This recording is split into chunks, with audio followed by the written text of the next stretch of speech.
napabak ko sa school. Okay. Tapos na ako prize, lollipop the red. I like it. I very love mommy.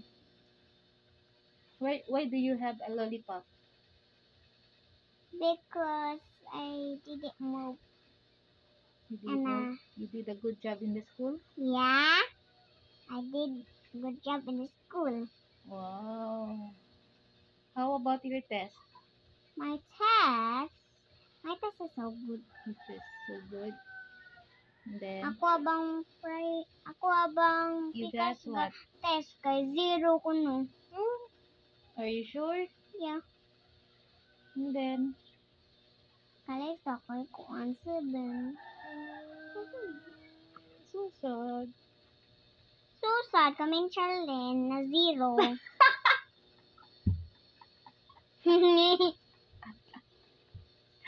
Why you get a 0? I don't know. My brain is run out.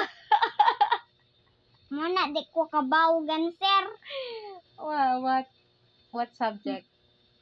My subject is naman tayo vegetables na. Naman tayo lahi. Orange, mango, grapes. Yeah. Ay, may orange. Mhm. Tapos, gisuwa ka yun ako, balik.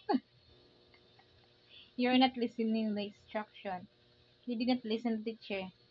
Mao gani, na-run out gani akong brain. Tapos, akong brain pa jod, di pa jod mo work. Your brain is not working. Dahil tagbuki mo. Wala 0. Na-fix na niya ang brain. Utang. Tapos, pagtanaw na ko test, iyato ni ma'am, aki saya. Yeah. Gikuha na ako, pagtanaw, 0. Wrong tanan. Next time, you have to listen to teacher. Yeah. My brain is not working. Your brain is not working. Yeah. Goodbye.